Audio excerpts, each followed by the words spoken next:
Welcome back to the Cody Felger podcast. And yesterday the Colts fell to the Browns by a score of 21-18. Obviously the Colts wrapped up their second preseason game of the year, so now they're 0-2 in the preseason. Not that that really matters, as we don't really pay attention to the score as much as we just pay attention to the players. And if you're not familiar with how the preseason works, basically right now the Colts have 90 people on their roster.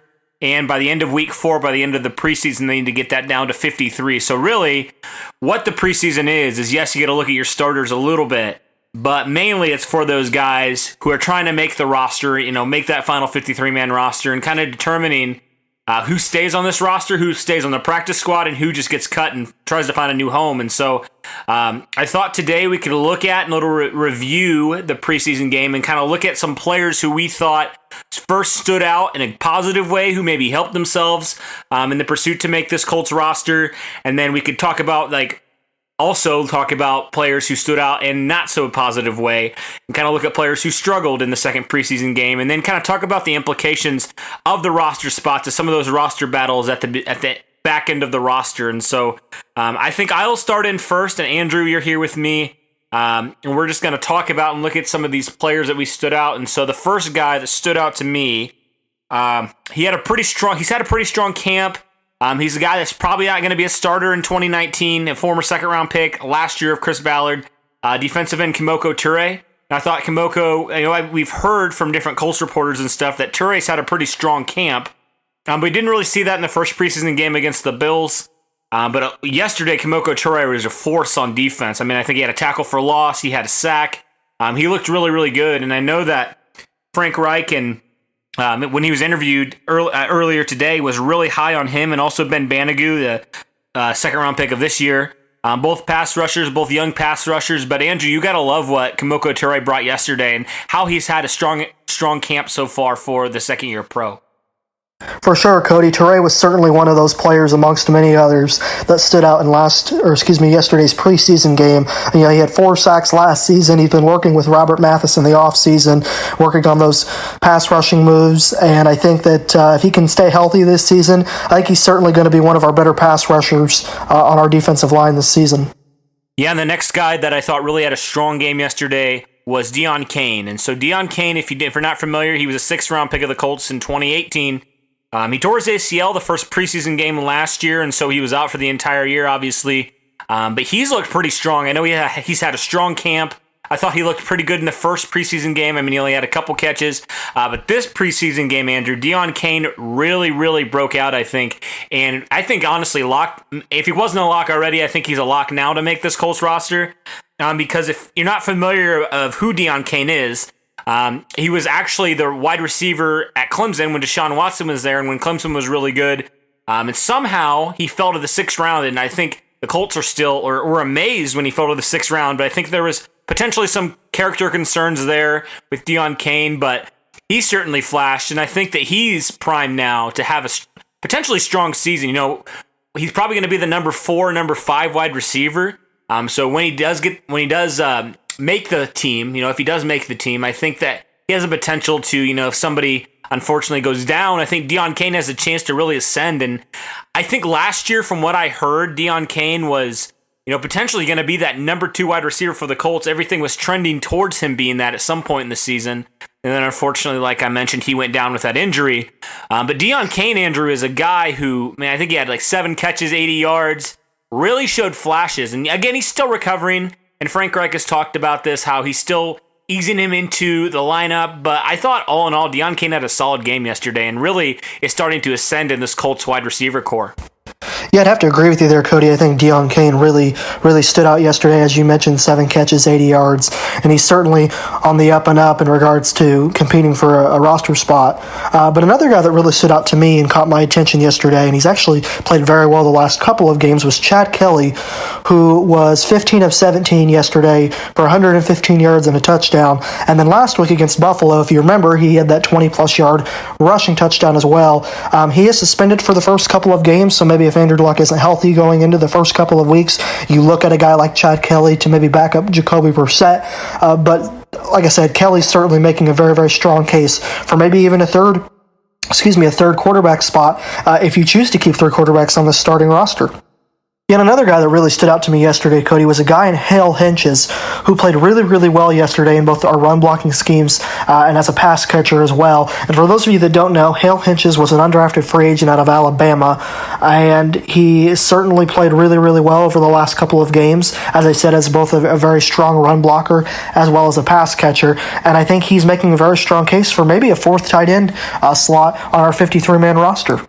Yeah, Andrew, I'd have to agree with you. Hale Henches definitely stands out to me, and he was a player I actually last week called my preseason MVP, and I think he's certainly making a strong case for it.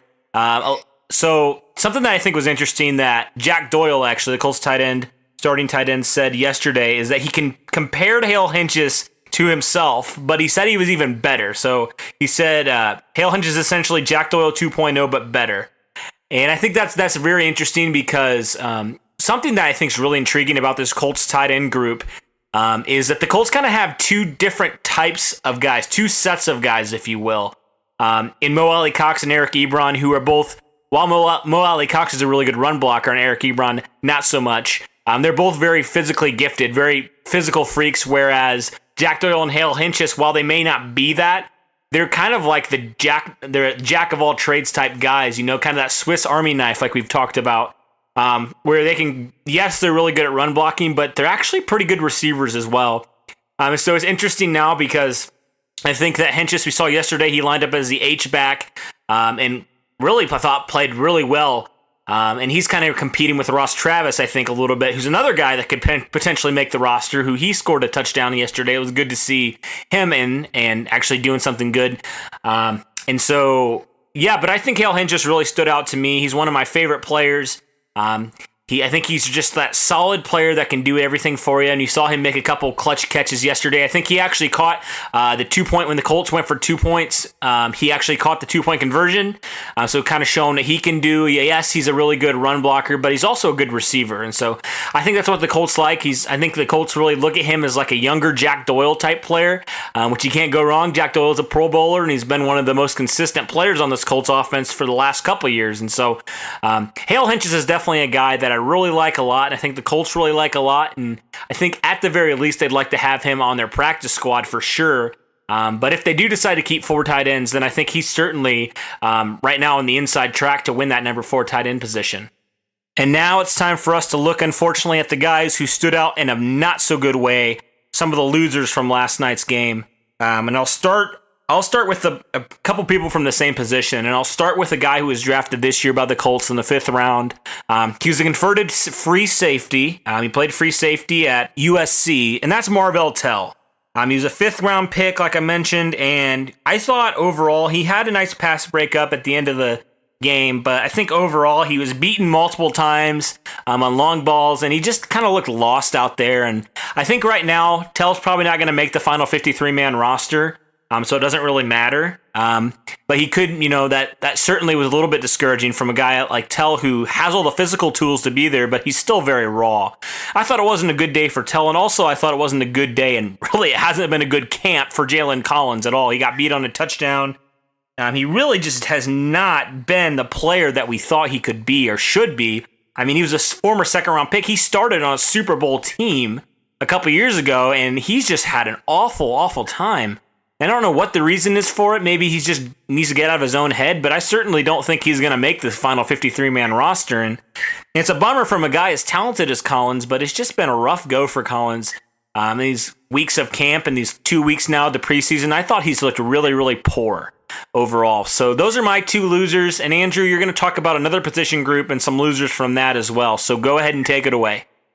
Yeah, I'd have to agree with you there, Cody, but I'm going to switch gears here. I'm going to go on the offensive side of the ball, and I'm going to talk about the offensive line a little bit, and as far as the running game is concerned. Josh Andrews, specifically, the backup left guard who filled in for Quentin Nelson yesterday. For those that are curious, by the way, Quentin Nelson did return to practice on, I believe, Thursday or Friday, so I think he'll be good to go for this upcoming preseason game against the Bears. However, with Josh Andrews filling in, I just think that much like the defensive backs that Cody had mentioned, I think it's going to be really tough for him to make the starting roster. I personally like Evan Boehm quite a bit, who filled in for Ryan Kelly when he went down a couple games last season. I think he has a potential chance to be that backup left guard and center as well. And then another guy besides Andrews who I think kind of struggled a little bit was LaRaven Clark, who, if those of you that don't remember, I believe, if I'm not mistaken, he was a third-round pick, I think 2 or 3 years ago, out of Texas Tech. And I think he's just had a really, really rough time since being drafted. And he's, I think, kind of one of those players that's maybe on the hot seat a little bit, along with Andrews and some of those defensive backs. And it's unfortunate, and you hate to see it, because I think everybody has different and unique talents. I just think it works out for some others, or it works out for some, and not so much for others, I should say. And with Josh Andrews and LaRaven Clark kind of playing as poorly as they did, like I said, I think it's going to be very difficult for them to make this starting roster. So, the question remains, what does that mean for these two position groups, the cornerback group and the offensive line group? And I'll talk about the cornerback group really fast. So, man, I got to think that the Colts obviously keep Pierre Desir, Kenny Moore, Quincy Wilson, and Rock Yassin. And honestly, I think the number 5 position right now would probably go to a guy like Nate Hairston, who is a solid corner. He hasn't really been great, but he hasn't been poor either. And he can also play special teams, which is key. And then honestly, if you want to keep 6, I'd probably go with Chris Milton, who is the special teams ace for the Colts. I think last night at the game he played, he had a strong outing, and I thought he played well on special teams in particular. So I think you just got to go with those guys, and because I don't think Jalen Collins or Marvell Tell right now, especially Collins, have shown that they belong on this Colts roster at all. And so I would think that if you keep 5 corners, you keep those guys I said, and if you keep 6, you keep Chris Milton for special teams. That's probably my opinion on the Colts cornerback group. Andrew, what do you think about the offensive line group? I think I'd have to agree with you there, Cody, as far as the defensive backs are concerned. Now, as far as the offensive line goes, guys like I said, Josh Andrews and LaRaven Clark really struggled, and I think it's going to be extremely difficult for them to make this roster. Now, that said, offensive linemen are hard to find, especially solid backups, and I look at a guy like maybe Joe Haig to fill in as that backup left tackle. I think people forget Anthony Costanzo missed, I think it was 5 games last season, and Joe Haig stepped in and played very, very well at that left tackle spot. And he's versatile, too. I think he can play, from what Chris Ballard said. He's sort of that Swiss Army knife, if you will, on the offensive line. He can play all 5 positions, so I think it'd be really tough to get rid of a guy like Haig. So when I look at players like Joe Haig and Evan Boehm, I certainly see them to be more adequate and suitable backups than, let's say, a LaRaven Clark or even a Josh Andrews. Yeah, and like you mentioned, it's hard to find good backup offensive linemen, and so I think the question remains for me, if those guys continue to struggle, do you look at potentially making a waiver claim for a backup left tackle, or do you make a trade trying to get a solid backup interior offensive lineman? Because those guys are so valuable, and we saw it last year, like you mentioned, with Evan Boehm. When Ryan Kelly went down, Evan Boehm stepped in and played pretty well, I think, all things considered. And so, say a guy like Mark Glowinski or Quentin Nelson goes down for a game or two, I don't think right now you'd feel comfortable with a guy like Josh Andrews stepping in there, especially considering his performance last night. And so the question remains, do you try to find another guy that you're comfortable enough with that you could get by for a game or two with them?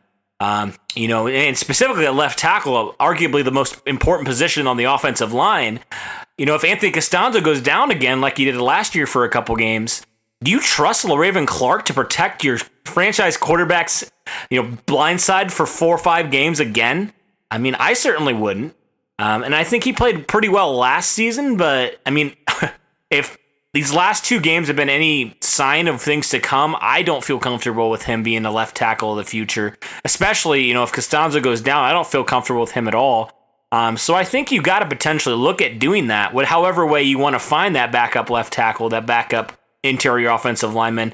I think you simply have to do it. You can't ignore this. I think that is the most glaring weakness on the Colts offense, I would say, is just more depth on the offensive line. So I think certainly that's something to look out for. Chris Ballard obviously has made a couple good waiver claims the last couple years, and so maybe potentially he could do that for the offensive line again this year. So that's something to look at. And I think that about wraps up this podcast. The Colts are going to play the Bears, like Andrew mentioned, for Week 3, so it'll be interesting to see how that goes. We'll definitely have a preview out this week at some point, and I'm excited to see now how these players continue to perform, and we'll be back and at it pretty soon. So thanks, guys, and go Colts.